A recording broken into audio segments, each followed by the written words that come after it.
Humingi muna tayo ng update sa CICC mula kay Undersecretary Abby Paraiso.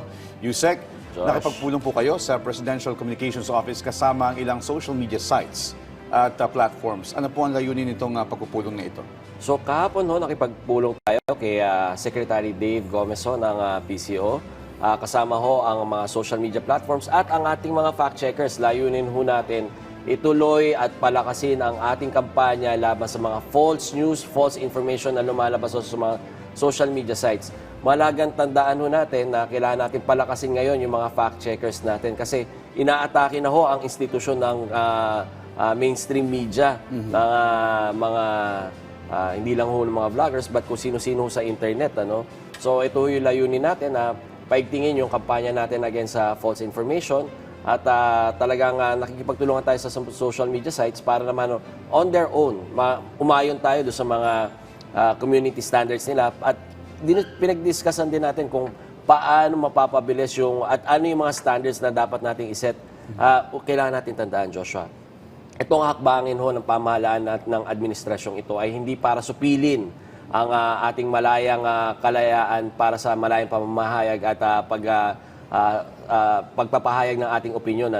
Pero kailangan natin tandaan na may mga threshold or may mga hangganan itong mga kalayaan natin at karapatan natin na hindi dapat siya maglalagpas do sa inciting to sedition, alarms and scandals, yung mga crimes natin na nandyan na. At kaya nga nakikipagtulungan tayo para naman yung mga opinyon ng ating mga kababayan, yung mga saloobin nila ay base sa katotohanan at hindi sa mga haka-haka at mas lalo nang importante, hindi base sa false information. Gaano ba kaseryoso, Yusek, ang epekto ng false information lalo na sa ngayon na naglipanan na nga yung mga trolls ng fake information, fake news? Isipin mo sa panahon ngayon, yung mga kababayan natin nagagalit kung kani-kanino, hindi lang sa pamahalaan, but kung kani-kanino kasi base ito sa mga opinion at saka sa mga false information na pinapalaganap ng mga ibang mga gusto lang mag-sow ng dissent at saka ng kaguluhan. At ito ay yung gusto natin pigilan. Kung magagalit o magkakaroon ng opinion yung mga kababayan natin, dapat nakabase sa katotohanan. Hindi yung... Ito pa yung isang halimbawa, yung nangyayari ngayong mga gulo sa Senado, yung iba talaga nanggugulo na lang nag-uudyok na mag-revolusyon na. In fact, meron tayo sa ating programa, i-break ko na, meron na tayong tinitingnan nakakasuhan at ipapadisbar na abogado dahil for that particular reason. Okay. Nag-i-incite na to sedition at nagtatawag na ng revolusyon ng ating mga kababayan. Okay, so walang pipiliin. Wala ho. Again, false, yun ang maganda ho sa atin sa pamahalaan. False information, fake news is parang hindi siya pinagdidibatihan Kahit anong political color mo, kahit anong side ka, false news, false information is false information. Walang qualification yan. Yan.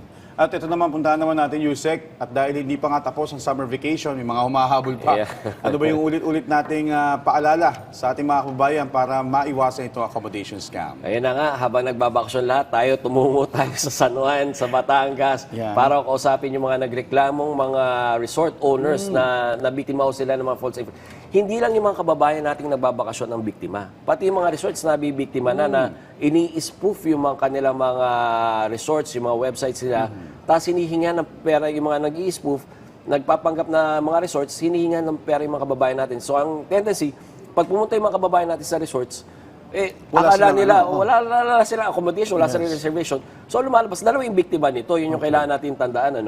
So ang kailangan natin ipaalala sa mga kababayan natin, verify at saka pumunta tayo doon sa mga legitimate websites at saka pages ng mga resorts na to. At so hopefully soon makikipag-usap tayo sa Department of Tourism para magkaroon ng unified database yung mga resorts na yan na pwedeng i-verify ng mga kababayan natin. Okay, so aside from going dun sa mga legitimate Facebook sites o online platforms ng mga accommodation na ito, Yusek, okay lang bang humingi ng mga dokumento para ma-verify ito mga like mga government IDs or certificate ng business, stuff like that? Dapat, Josh, At kung sakasakaling halimbawa magkataon na nabiktima kayo, kailangan tandaan ng mga kababayan natin ngayon na we take advantage yung mga bagong batas natin, lalo na yung AFASA law.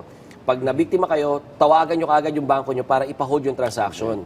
Kasi pwede nyo ipa-hold yung transaction doon sa bangko nyo at kung na-transfer na ng bangko nyo, pwedeng ipa-hold BSP yung transaction doon sa pinag-transferan na bank. Tapos tumawag ko kayo sa amin sa 1326 kasi may mga bank account yan. Habulin ho natin itong mga nanloko sa inyo. At least ngayon may magagawa na, no? Oo. Basta tumawag lang sa 1326. Yep. Well, on that note, maraming salamat po, Undersecretary Abby Paraiso, sa mga updates na ibinahagi mo sa amin mula yan sa CICC. Maraming salamat din po.